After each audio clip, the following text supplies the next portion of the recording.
Okay, this is an interesting part. We are now looking at the persuasiveness of information.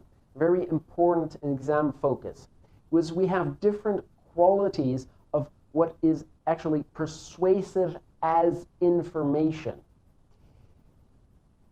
One of them is sufficient information. You must have, as an internal auditor, sufficient information, which is, still factual, adequate, convincing, and it has to be sufficient and kind of the right kind, to put it in very simple words. Reliable information. This is information that comes from a credible source. In statistical terms, in more mathematical terms, reliability in, say, scientific studies or auditors' own tests comes from the ability to be replicated. Think of this. Say you have a test, and it seems that the test shows that there is a so-called statistical match, a correlation, a problem. It shows exceptions that are statistically valid. But if we have a confidence level of 95%, that means that, for 5% of your test, 1 in 20 of your tests, you will have done the test, and it shows that there is a relation that in fact does not exist in reality.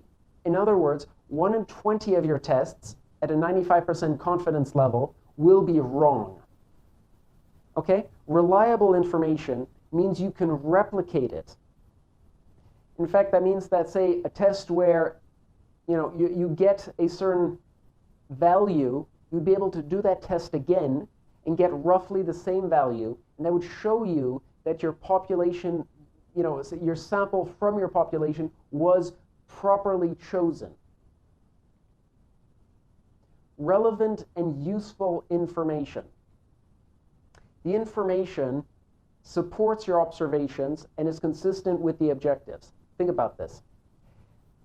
What I have found in the past, reviewing the work of my auditors on the team, is that they would sometimes devise tests, gather information that frankly, wouldn't lead to any conclusion about a process. We wouldn't be able to put it in an audit report because what it shows would not be useful. I gave the example of, say, 80% or 86% of our sample of 200 being chosen from 9 clients. This isn't useful. This isn't useful information. It tells us a lot about those 9 clients, but it tells us absolutely nothing about all the other clients.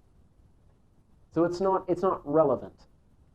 And finally, I'm going to bring the word competency, which actually isn't, it's actually not in the standards, but I've seen it in different textbooks. Kind of refers to the validity and reliability of audit evidence.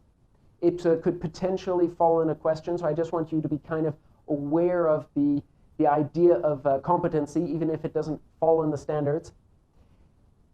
It means that you can rely on it. You can rely on it. It is similar to, being valid. It's kind of close to it being accurate as well. There are slight differences here, huh? Now let's actually look at those standards to see what actually is in the standard. So 2300, performing the engagement, internal auditors must identify, analyze, and document sufficient information to achieve the objectives. So, sufficient information is factual, adequate, and convincing. This is going to push you, say, to have sample sizes that are, bigger than 10. Since, if you have an error on 10, that tells you nothing. In fact, sometimes an error on 30 also tells you nothing. You need to kind of look at your information and understand what would be useful given that amount, given that type of data. Reliable, so information, it can be replicated. And relevant, so supports the observation and is consistent with the objective. This is what the standards say. Since the standards say this, That means that in your annual self-evaluation, or I even say after every single engagement, or hell better, during the engagement after a test, you're going to ask yourself, do we have sufficient audit evidence to make these conclusions? If you are looking at making an opinion about an audit area, say a department, a function, and you're trying to say this audit area is really bad, okay, I would tend to avoid those kinds of words, and I would tend to even avoid giving overall opinions. But if you were to do that, you need a lot of evidence to be able to prove that. You need evidence that, this is the thing with giving a lot of data, is that people are then going to try to poke holes in your data.